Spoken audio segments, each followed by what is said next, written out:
Between 1968 and 1972, America launched 9 human missions to the moon, 6 of which successfully touched down, allowing 12 men to walk on the lunar surface. NASA's next chapter of lunar exploration, called Artemis, has the task of not just going to the moon to create a long-term human presence on and around it, but also to prepare for ever more complex human missions to Mars. In short, everything we must be able to do here, we must first do here. So, what will an Artemis mission look like? Everything is designed and tested with our most important element in mind, the astronauts. This is their deep space, human-rated spacecraft called Orion, built in 3 parts. The crew module, where up to 4 astronauts will live and work throughout the flight. The service module, with life support systems for the crew and its own engine and fuel reserves. And a launch abort system, with engines capable of pulling the crew module to safety during launch should anything go wrong. To accomplish the task of launching our crew and heavy payloads, NASA is building the Space Launch System, comprising of a cargo hold, an exploration upper stage, a massive core stage, and 2 extended solid rocket boosters. Altogether, this is the world's most powerful rocket, and it exceeds the legendary Saturn V of the Apollo era in numerous ways. Sitting on the launch pad, the entire rocket, fully fueled, weighs just over 6 million pounds, 5.2 million of which is just the fuel. Once ignited, there is no stopping what comes next. All 4 RS-25 engines and the 2 solid rocket boosters come to life, thundering our crew upwards. 2 minutes after ignition, the solid rocket boosters are spent and released. 8 minutes after launch, the core stage is depleted and separated. The upper stage fires briefly, placing Orion into a parking orbit around the Earth. Here, the crew reconfigure the spacecraft and check systems to confirm everything is ready for deep space travel.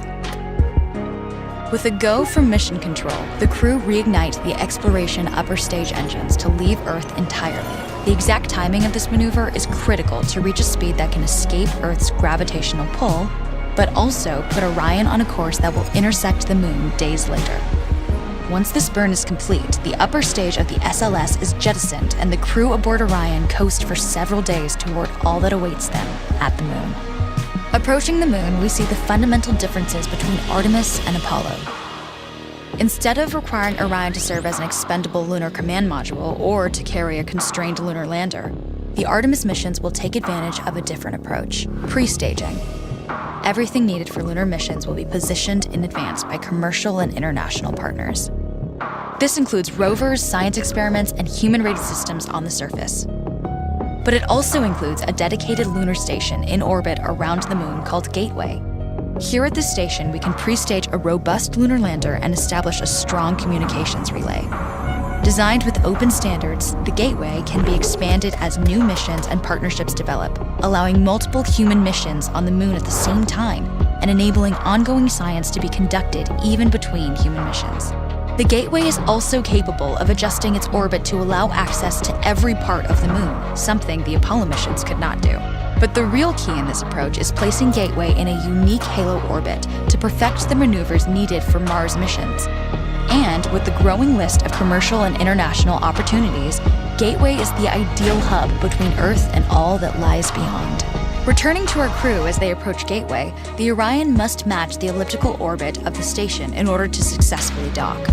Once on board, pre-selected crew members transfer to the lunar lander, while those assigned to Gateway remain on station.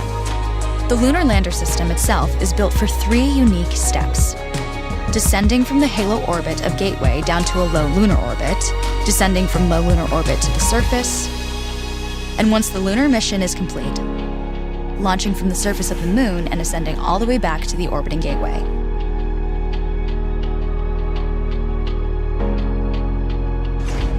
Once back aboard the Orion spacecraft and undocked from Gateway, the crew fire their engine once to break out of the halo orbit and once again to sling the spacecraft around the moon, placing it on a multi-day trajectory back towards Earth. As they near the end of this journey, the service module is released, and the crew module is oriented heat shield first. Entering Earth's atmosphere at 25,000 miles per hour, the friction of air slows Orion considerably, while also subjecting it to temperatures of 5,000 degrees. With the Orion now at just 300 miles per hour, a series of parachutes uniquely tested and produced for this moment deploy, decelerating the craft to just 20 miles per hour for splashdown.